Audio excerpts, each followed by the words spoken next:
Marine Tutor Marine Engineering lectures. This is our second lectures on Synergy Engine exam lecture series. Last lectures में हम लोगों ने बात किया था what is indicated power, what is brake power, what is indicated thermal efficiency, what is brake thermal efficiency, what is mechanical efficiency, relations between mechanical indicated and brake thermal efficiency. ये सारी चीजों पर हम लोगों ने लास्ट लेक्चर्स बात किया था एंड 3 to 4 बेस्ट न्यूमेरिकल्स भी किया था जो सिनर्जी में always mostly and frequently asked questions है लास्ट 3 इयर्स से। ओके सो अगर आप लोगों ने फर्स्ट लेक्चर्स नहीं देखा है, जो मैं बोल सकता हूं फर्स्ट लेक्चर्स काफी इंपॉर्टेंट होने वाली है। ओके अगर आप लोगों ने फर्स्ट लेक्चर्स नहीं देखा है तो प्लीज आप डिस्क्रिप्शन बॉक्स में जाएं, डिस्क्रिप्शन बॉक्स में लिंक दी गई है और आप फर्स्ट लेक्चर्स को देखो, फिर सेकंड लेक्चर्स आप अटेंड करो। इससे क्या है, सेकंड लेक्चर्स में मैं कुछ आज 5 to 6 आपको न्यूमेरिकल्स बताऊंगा एंड सारे न्यूमेरिकल्स आपको समझ में आ जाएगी अगर आपने फर्स्ट लेक्चर्स देखा है तो। Okay and second thing is मेरी टेलीग्राम चैनल है L&G विथ मरीन ट्यूटर, आप उस चैनल को ज्वाइन करो।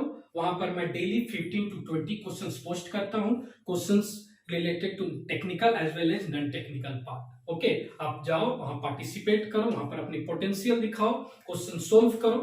ओके जो क्वेश्चन सिनर्जी में पूछे जाते हैं ओके सेम मॉडल क्वेश्चंस मैं पोस्ट करता हूं। ओके नाउ थर्ड थिंग ये है कि लोगों ने मुझे मैसेज किया मैराथन क्लासेस के लिए। ओके सो मैं पूरे प्लान मैनर से चल रहा हूँ। Marathon classes and synergy classes means whole lecture series 8 to 10 lecture series होगी। ओके ये दोनों मैं बिफोर 5 अगस्त से पहले मैं एंड कर दूंगा। ओके ये दोनों हमारी 5 अगस्त से पहले, मैक्सिमम 6 to 7 अगस्त से पहले ये सारी लेक्चर्स खत्म हो जाएगी। Okay now fourth point is okay जो हमारी सिनर्जी लेक्चर सीरीज है, सिनर्जी लेक्चर सीरीज में अभी हमारी कंटेंट चल रही है engine performance parameters. Engine performance parameters मैंने क्यों लिया, अगर आप लोगों ने लास्ट ईयर अगर सिनर्जी अपियर किया होगा या लास्ट ईयर अपियर किया होगा तो आप लोगों ने ऑब्जर्व किया होगा like indicated power, brake power, frictional power, mechanical efficiency, compression ratio, ऐसे क्या है ना 1 लाइन क्वेश्चंस होते हैं और आपकी ऑप्शंस नीचे दी हुई होती है। बहुत क्वेश्चंस आते हैं, मैं 1-2 क्वेश्चंस नहीं आते, प्लस 10 क्वेश्चंस आते हैं। ओके तो ये बहुत ही डिसाइडिंग फैक्टर्स होती है और आपकी ऑप्शंस वो होगी जो आपने आंसर निकाला होगा बट मे भी आपकी आंसर गलत होगी, क्योंकि मैंने लास्ट लेक्चर से बताया था सपोज आपने एक पावर आउटपुट पर साइकिल फाइंड किया, पावर आउटपुट पर साइकिल फाइंड किया, क्वेश्चंस में गिवन है 4 स्ट्रोक 6 सिलेंडर इंजन। ओके आप लोगों ने फॉर्मूला लगा लिया plan by 60 suppose. Okay but आप लोगों ने ये नहीं देखा 60 प्लान में 60 आप लोगों ने लगा लिया बट आप लोगों ने ये नहीं देखा 6 सिलेंडर और 4 स्ट्रोक है, मींस वहां पर आपको मल्टीप्लाई 6 भी करनी होगी एंड मल्टीप्लाई 1/2 भी करनी होगी। ओके बट आपने फर्स्ट आंसर जो निकाला प्लान में 60 वो भी ऑप्शंस में होगी, तो गलतियां वहां होती है। तो मैं आपको बताऊंगा गलतियां कहां होती है न्यूमेरिकल्स में। ओके और अगर आप ये सारी लेक्चर्स अटेंड करते हो तो नो डाउट आपको एग्जाम्स में बहुत बेनिफिट होगी। एंड फ्यूचर लेक्चर्स हमारी आने वाली इलेक्ट्रिकल्स पे आएगी, पंप्स कैरेक्टरिस्टिक्स पे आएगी। ओके इन लेक्चर्स पे भी ज्यादा फोकस करूंगा क्योंकि इलेक्ट्रिकल्स पे काफी रेजिस्टेंस, कैपेसिटेंस, इंडक्टेंस पे क्वेश्चंस काफी पूछते हैं, वो भी मैं बोल सकता हूँ 8 to 10 क्वेश्चंस आ जाते हैं। एंड थ्योरी के लिए अगर मैं बात करूं तो थ्योरी में मोस्टली क्वेश्चंस टॉपिक्स होती है RAC रेफ्रिजरेशन एयर कंडीशनिंग, इससे बहुत ज्यादा क्वेश्चंस होती है। तो रेफ्रिजरेशन एयर कंडीशनिंग अगर आपको थ्योरी, इससे थ्योरी आती है एंड कुछ न्यूमेरिकल्स भी आती है, डायरेक्ट न्यूमेरिकल्स आती है COP पे, इफिशिएंसी पे, वो भी मैं करवाऊंगा। ओके बट अगर मैं बात करूं थ्योरी की, थ्योरी आप मेरे प्लेलिस्ट में जाओ, रेफ्रिजरेशन एंड एयर कंडीशनिंग की कुछ लेक्चर्स है, आप उसे देखो। मैं ये नहीं बोल रहा हूं आप बस उसे देखो, उसके बाद आपके पास कुछ ऑब्वियसली 3000 क्वेश्चंस वाले होंगे PDF। ओके आप उस क्वेश्चंस को फिर रेफ्रिजरेशन पार्ट के क्वेश्चन सोल्व करो। मैं आपको एश्योरिटी देता हूं अगर आपने RAC की मेरी लेक्चर सीरीज अच्छे से समझे हो ओके तो मैक्सिमम क्वेश्चंस आप इजीली करोगे और वो मैक्सिमम क्वेश्चंस ही इजी क्वेश्चंस ही सिनर्जी एग्जाम पुट करती है। ओके तो आपकी कॉन्सेप्ट्स क्लियर करने के लिए RAC के लिए आप मेरी लेक्चर सीरीज पूरी देखो। ओके सेकंड थिंग ओके आप मेरे मैराथन लेक्चर सीरीज भी पैरेलली देखते जाओ, इससे क्या होगा IC इंजिन्स में आपको बहुत हेल्प मिलेगी और भी डिफरेंट टॉपिक्स पे हेल्प मिलेगी। एंड अगर मैं IC इंजिन्स की बात करूं तो IC इंजिन्स के लिए आप ये बुक फॉलो करो, डेवन अराना। ओके, ये डेवन अराना फ्लोकर, इसको थोरोली आप एक बार पढ़ जाओ एंड मेरे मैराथन लेक्चर सीरीज को भी अटेंड करो, क्योंकि ऑब्जेक्टिव ऐसे ही सॉल्व की जाती है। ओके, ऑब्जेक्टिव के लिए मैं ये नहीं बोलूंगा, मैं जो 2-4 क्वेश्चंस करवा दूंगा बोलूंगा ये क्वेश्चंस आएगी, मैं आपको मिसगाइड नहीं करना चाहूंगा, लेकिन न्यूमेरिकल हाँ जो मैं करवाऊंगा उसी रिलेटेड आएगी, उससे थोड़ी एक लेवल कम ही आएगी, बट अगर आप एक लेवल ज्यादा सीखोगे तो वो बेटर रहेगा। ओके, इतनी आपको क्लियर है। आईसी इंजन आप डेवन अराना से पढ़ लो, रेफ्रिजरेशन आप मेरे लेक्चर सीरीज से पढ़ लो, प्लेलिस्ट में है मेरी पूरी lecture series. And yes, different topics, purifier, again मेरी लेक्चर सीरीज बहुत काफी अच्छी लेक्चर्स बनाया हूँ प्यूरिफायर की, अगेन आप प्यूरिफायर वहां से कर लो, कंप्रेसर्स वहां से कवर कर लो, मैराथन लेक्चर्स भी देखो, और ये सिनर्जी लेक्चर्स तो देखनी ही देखनी है। ओके, इतनी क्लियर है। सो अब हम अपनी टॉपिक स्टार्ट करते हैं। ये मुझे लगा कि इतनी अगर मैं आपको इन्फॉर्मेशन दूं तो शायद आपके लिए हेल्पफुल होगी, वो आपको इंड में पता चलेगी, जब आप एग्जाम दोगे तो आपको पता चलेगी जो मैंने क्वेश्चंस करवाए बहुत इंपॉर्टेंट क्वेश्चंस है। Now our first question, our today's first question is the engine of a car has 3 cylinder with total displacement of 770 cc. The compression ratio is 8.7. What is the clearance volume of each cylinder? आपकी given data, the engine of A car है 3 cylinder, okay. Now total displacement जो हो रही है, मैं इसमें बोल सकता हूँ ये हमारी स्वेप्ट वॉल्यूम होगी, VS is equal to 770 cc, compression ratio हमारी 8.7 है। ओके, अब हम लोगों को फाइंड करना है clearance volume. Simple compression ratio की हमें फॉर्मूला अप्लाई करनी है, सारी क्वेश्चंस आप नोट डाउन करो, बहुत इंपॉर्टेंट है। ओके, सिंपल सी बात है, कंप्रेशन रेशियो की फॉर्मूला पुट करो, R is equal to VS plus VC by VC।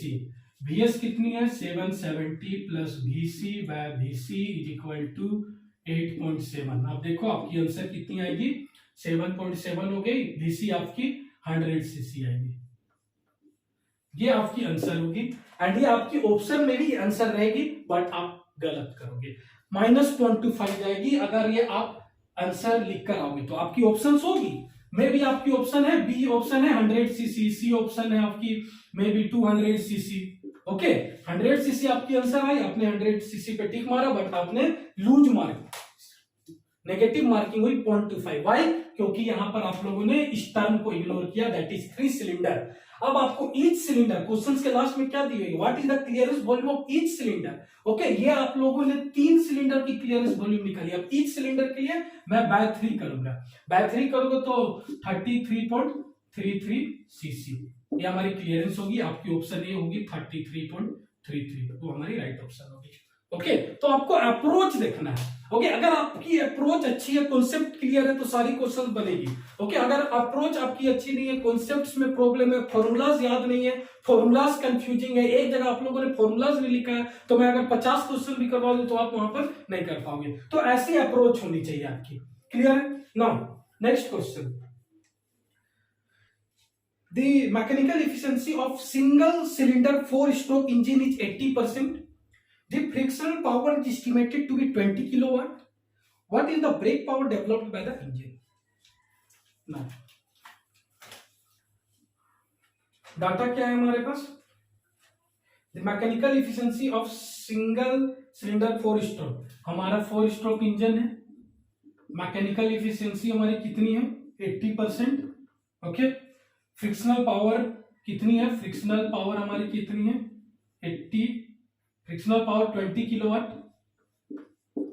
आपको power developed by, brake power developed by the engine, simple, मैंने सब लास्ट लेक्चर्स में बताया था इसकी फॉर्मूला क्या होगी, इसलिए मैंने बोला था लास्ट लेक्चर देख लो। मैकेनिकल एफिशिएंसी फॉर्मूला क्या होती है, brake power by indicated power. Now brake power by indicated power को मैं in form of brake power के फॉर्म में कैसे लिख सकता हूं, brake power plus friction power. अब हमारी मैकेनिकल एफिशिएंसी कितनी है 0.80, 80/100। ओके, अब आप ये क्वेश्चन सॉल्व कर लो। अब आपकी ब्रेक पावर फाइंड करनी है हमें, by brake power plus frictional power 20 है 0.80, यहां से आपकी ब्रेक पावर आ जाएगी एंड आपकी आंसर आएगी 80 किलोवाट, 80 किलोवाट आपकी आंसर आएगी। क्लियर है। 1 मिनट क्वेश्चंस, क्योंकि आपके पास सिनर्जी एग्जाम्स में आपके पास सीबीटी बेस्ड टेस्ट होती है, वहां पर आपकी कैलकुलेटर भी होती है साइड में। ओके, कैलकुलेटर से अगर आप कैलकुलेट करोगे तो लेस देन 1 मिनट क्वेश्चन। तो क्यों नहीं सिनर्जी एग्जाम्स में ऐसे क्यों नहीं क्वेश्चन पूछे जा सकते? बट आप बोलते हो कि क्वेश्चंस नहीं पूछे जाते, बट ऐसे क्वेश्चंस पूछे जा सकते क्योंकि वो मान कर चल रहे हैं आपको फॉर्मूला याद है, तो आप 1 मिनट में क्वेश्चन सॉल्व करोगे। क्लियर?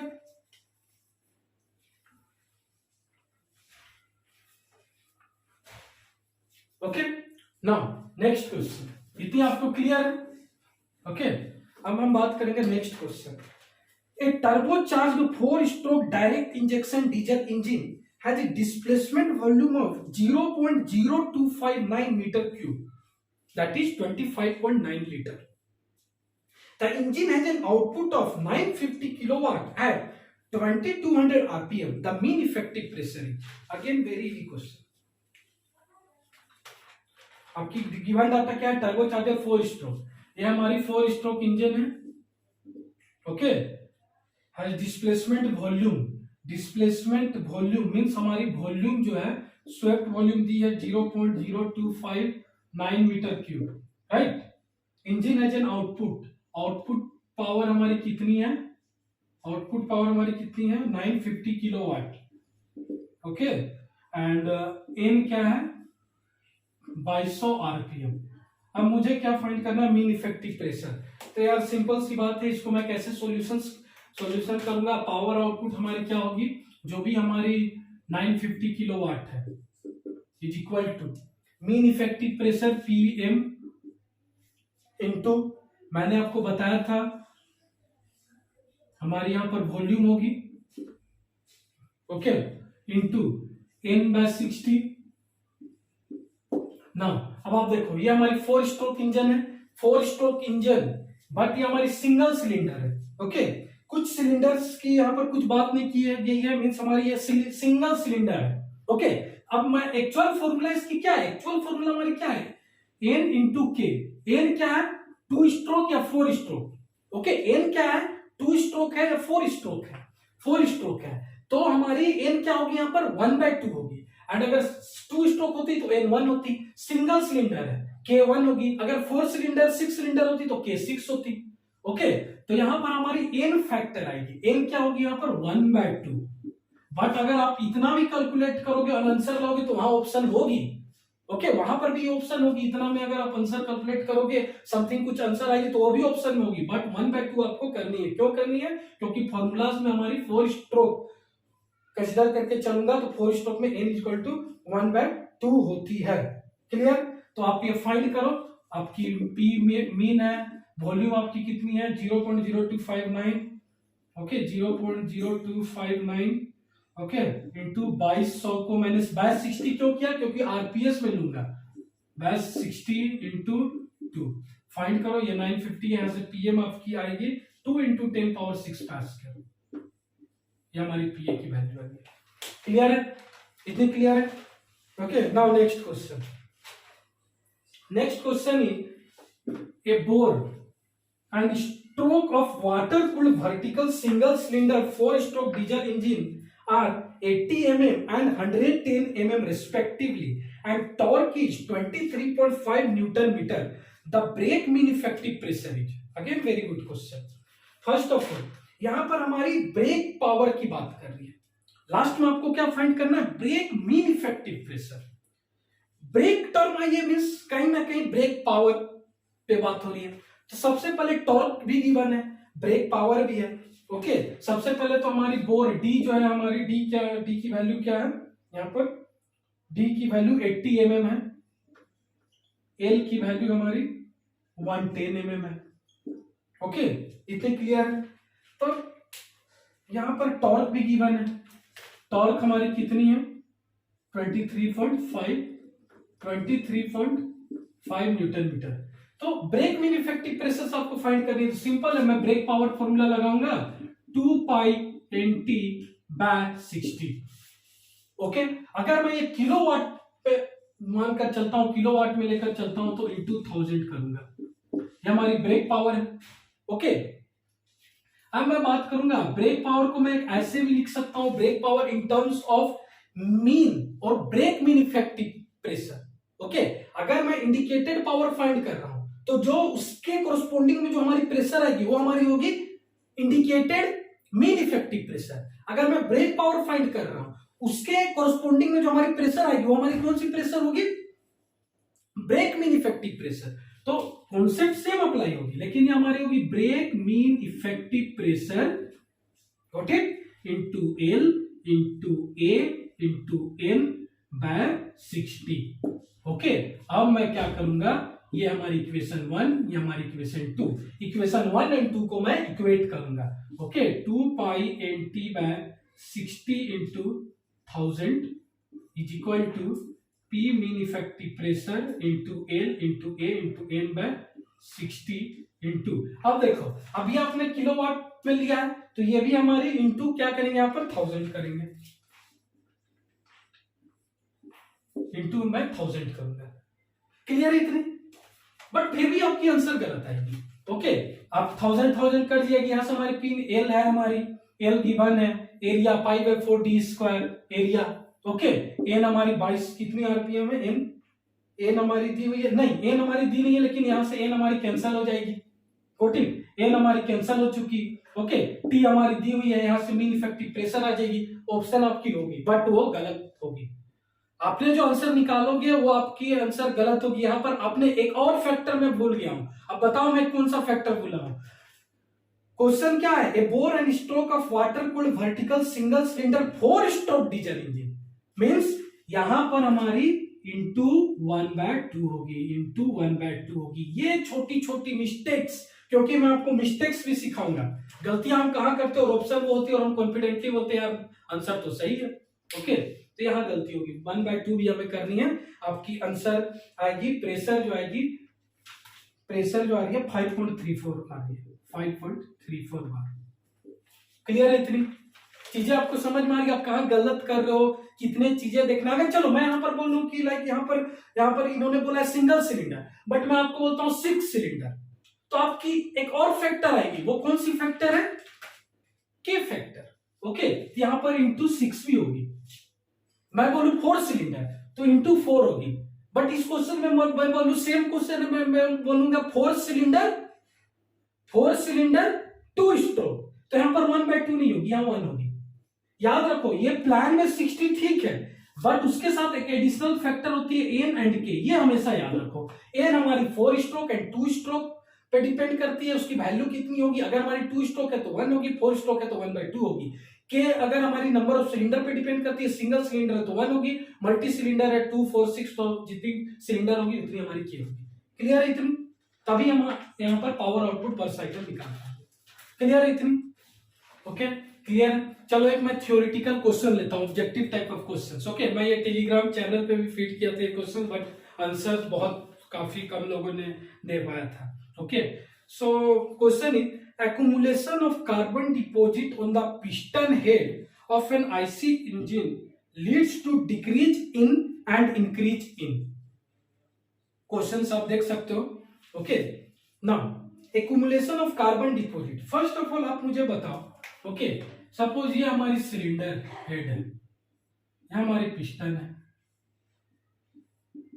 ओके ओके, मैं मानकर चलता हूं सपोज पिस्टन हेड, या मैं सिलेंडर हेड भी मानकर चल रहा हूं। सपोज सिलेंडर हेड मैं मानकर चल रहा हूं, आप क्वेश्चन एज्यूम करो, accumulation of carbon deposit on piston head. Carbon deposit हमारी पिस्टन हेड में भी हो सकती है, हमारी सिलेंडर हेड में भी हो सकती है। कार्बन डिपॉजिट हमारी यहां भी हो सकती है एंड हमारी कार्बन डिपॉजिट यहां भी हो सकती है। ओके, अगर हमारी suppose carbon deposit cylinder head पे होती है, ओके, कार्बन डिपॉजिट अगर हमारी सिलेंडर हेड पे होती है, तो इससे हमारी आईसी इंजन की कौन सी परफॉर्मेंस हमारी डिक्रीज होगी? आईसी इंजन की कौन सी परफॉर्मेंस हमारी डिक्रीज होगी? आपके पास ऑप्शन है क्लियरेंस वॉल्यूम, स्वेप्ट वॉल्यूम और compression ratio. Clearance volume, swept volume और compression ratio. First of all decrease factor की बात करें, फर्स्ट ऑफ ऑल आप मुझे बताओ कंप्रेशन रेशियो हमारी क्या होती है? VS plus VC by VC। अब आप मुझे बताओ, अगर हमारी यहां पर, अगर आप देख सकते हो यहां पर अगर हमारी कार्बन डिपॉजिट्स होगी, ओके, तो हमारी कौन सी फैक्टर डिक्रीज हो रही है? कौन सी फैक्टर डिक्रीज हो रही है? Clearance volume. ओके, तो हमारी आंसर क्या होगी? कौन सी फैक्टर डिक्रीज हो रही है? हमारी क्लियरेंस वॉल्यूम। तो decrease in clearance volume.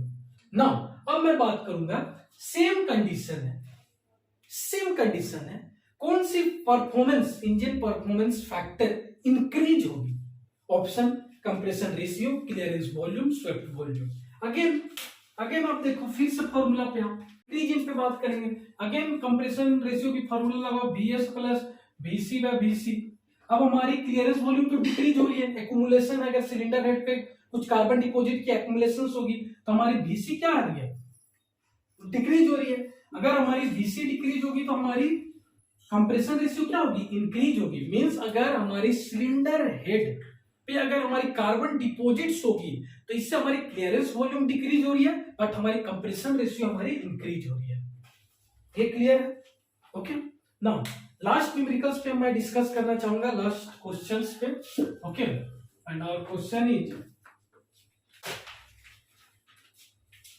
a 42.5 kilowatt engine has a efficiency of 85%. If the frictional power is assumed to be constant with load, what will be the mechanical efficiency at 60% of the load? A 42.5 kilowatt engine has a mechanical efficiency of 85%. If the frictional power is assumed to be constant with load, what will be the mechanical efficiency at 60% of the load? First of all, बहुत अच्छा question है, very good question. Okay, first of all load की बात की है, means shaft की load की बात की है, तो हमारी कौन सी पावर होगी? शाफ्ट, क्रैंकशाफ्ट में कौन सी पावर होती है? Brake power. तो मैं ब्रेक पावर, ये जो हमारी फर्स्ट पावर दी हुई है ना 42.5 किलोवाट, वो हमारी ब्रेक पावर है। ये सब भी बहुत इंपॉर्टेंट फैक्टर है। आपको यहाँ पर क्या सबसे पहले कंफ्यूजन एराइज होगा, ये हमारी इंडिकेटेड पावर या ब्रेक पावर है। अगर आप इंडिकेटेड पावर लेकर क्वेश्चन सोल्व करोगे, आपकी आंसर आएगी वो भी ऑप्शन पे रहेगी। आपने ब्रेक पावर लेकर क्वेश्चन सोल्व किया, ऑप्शन लास्ट आप निकालोगे वो भी आपकी ऑप्शन होगी, बट कौन सी करेक्ट होगी? तो सिंपल है, क्वेश्चन पे मेंशन किया गया है लोड। ओके, लोड मींस क्या? Shaft load. अब हमारी जो शाफ्ट लोड पे जो पावर होगी वो कौन सी पावर डेवलप होती है? Brake power. ओके, तो जो हमारी 42.5 किलोवाट है, ये मैं बोलूंगा brake power 1 is equal to 42.5 kilowatt and mechanical efficiency 1। First mechanical, क्योंकि क्वेश्चन बोल रहा है हमारी लोड इंक्रीज, मतलब लोड हमारी चेंज हुई है। ओके, तो मैकेनिकल इफिशियंसी 1 यहां पर दी हुई है 85%। अगर मैं उसे बाय 100 करूं तो 0.85%। एग्री? सबसे पहले मैं क्या करूंगा, यहां से इंडिकेटेड पावर निकालूंगा। ओके, इंडिकेटेड पावर निकालूंगा। मेरी क्वेश्चंस क्या है, अगर हमारी लोड जो है 60% पे हमारी मैकेनिकल एफिशिएंसी क्या होगी? सबसे पहले मैं इंडिकेटेड पावर 1 निकालूंगा। अब इंडिकेटेड पावर 1 कैलकुलेट कर रही है तो mechanical efficiency equal to brake power by indicated power equal to mechanical, means indicated power equal to brake power by mechanical efficiency. Brake power हमारी 42.5 किलोवाट है बाय 0.85, कैलकुलेट करो इसको, 50 किलोवाट। क्लियर? इंडिकेटेड पावर 1 आई है। Now अब मैं यहां से क्या करूंगा, फ्रिक्शनल पावर 1 कैलकुलेट करूंगा। फ्रिक्शनल पावर 1 कैलकुलेट करूंगा तो मैं क्या फॉर्मूला यहां पर लगाऊंगा, indicated power is equal to frictional power plus brake power, then frictional power is equal to indicated power minus brake power, indicated power minus brake power. अब indicated power हमारी क्या है 50, ब्रेक पावर हमारी क्या है 42.5, तो हमारी क्या होगी 7.5 किलोवाट। ओके, 7.5 किलोवाट, ये हमारी क्या है फ्रिक्शनल पावर। बट क्वेश्चन उसके बाद क्या बोल रहा है, if the frictional power is assumed to be constant with load, load change हो रही है बट हमारी फ्रिक्शनल पावर कांस्टेंट है, मींस अगर 50% load at 60% load at 80% load, frictional power constant रहेगी। Means Fp1 is equal to Fp2, although हमारी varying load, अगर हमारी लोड भी वेरी हो रही है तब भी हमारी फ्रिक्शनल पावर यहां पर हम लोगों ने कांस्टेंट रखा है। क्वेश्चन ऐसे बोल रहा है जिसे आप न्यूमेरिकल सोल्व करनी है आपको, है ना। What will be the mechanical efficiency at 60% load? अब आप मुझे बताओ 60% लोड पे कितनी मैकेनिकल एफिशिएंसी होगी? तो सबसे पहले तो मैं ये फाइंड करूंगा भाई हमारी 60% पे ब्रेक पावर कितनी होगी। सिंपल सी बात है। ओके, Bp2 अगर मुझे फाइंड करनी है एट 60% तो 42.5 इंटू हमारी 60% 0.6 करूंगा, ओके 0.6 करूंगा, ये हमारी क्या होगी BP2 मींस ब्रेक पावर 2 आ गई यहां से, ओके तो इसकी वैल्यू क्या होगी 25.5, आप कैलकुलेट कर सकते हो 25.5 किलोवाट, क्लियर है इतनी। नाउ अब मुझे फाइंड करनी है मैकेनिकल एफिशिएंसी एट 60%, मींस मैं अब इस ब्रेक पावर को यूज करूंगा क्योंकि ये ब्रेक पावर मैंने 60% लोड पर निकाला, तो अब मैकेनिकल एफिशिएंसी आप मुझे बताओ क्या होती है, mechanical efficiency equal to brake power by indicated power, right. यहां पर मैं 2 लूंगा, ये भी 2 लूंगा।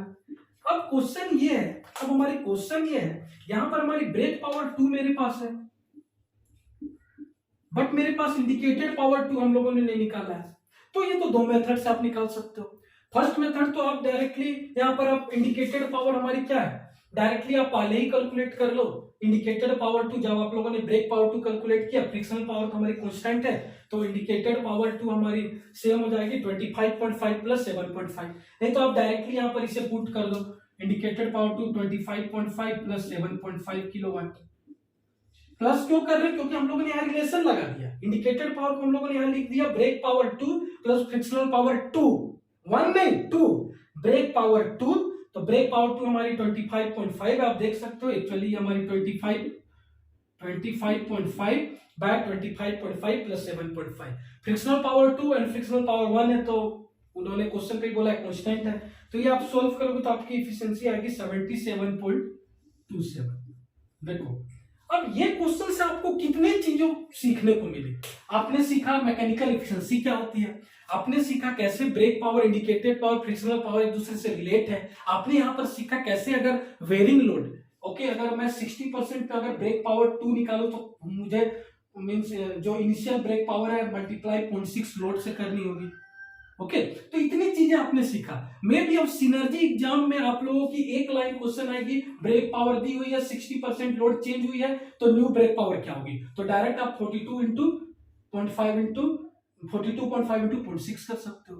तो एक्चुअली मेरी एम क्या है, मेरी एम ये है कि आपको मैं एक सेट ऑफ क्वेश्चंस दूं, एक सेट ऑफ क्वेश्चंस आपको मैं सोल्व करके दूं जिससे आप चीजों को रिलेट कर पाएंगे, ओके आप अब चीजों को रिलेट कर पाएंगे। अगर आपने ये सारी क्वेश्चंस अपने नोटबुक में नोट किया होगा, फॉर्मूलाज एक जगह सारी लिखा होगा, तो मैं आपको गारंटी दे रहा हूं ये आपको बेनिफिट देगी लास्ट में, ओके तो ये आज की हमारी लेक्चर्स थी एंड नेक्स्ट लेक्चर्स पे हम बात करेंगे कुछ इलेक्ट्रिकल्स के क्वेश्चंस पर, लाइक रेजिस्टेंस पे काफी क्वेश्चंस आती है, सीरीज पैरेलल पे आती है, सेल्स पे आती है, बैटरी पे आती है, उन सारी कॉन्सेप्ट्स पे बात करूंगा। उसके बाद मैं पंप्स पे कुछ बात करूंगा, रेफ्रिजरेशन के कुछ न्यूमेरिकल्स लूंगा, ओके सीओपी वगैरह पे न्यूमेरिकल्स कुछ बातें करेंगे एंड अगर कुछ टाइम परमिट होगी तो कुछ नॉन टेक्निकल पे बात करेंगे, लाइक एप्टीट्यूड जो भी हमारी मैथमेटिकल रीजनिंग एप्टीट्यूड होती है, मैं आपको कुछ ट्रिक्स दूंगा जिससे आप easily within 30 second to 1 minutes में आप अच्छे अच्छे नॉन टेक्निकल क्वेश्चंस कर पाओगे, ओके सो आज की लेक्चर्स यहाँ पर मैं एंड करता हूं। सो प्लीज इस लेक्चर्स को ज्यादा से ज्यादा शेयर करें, हर सिनर्जी एस्पिरेंट्स के पास ये लेक्चर्स पहुंचनी चाहिए। Stay tuned, stay connected, let's learn and grow together with Marini Tutor.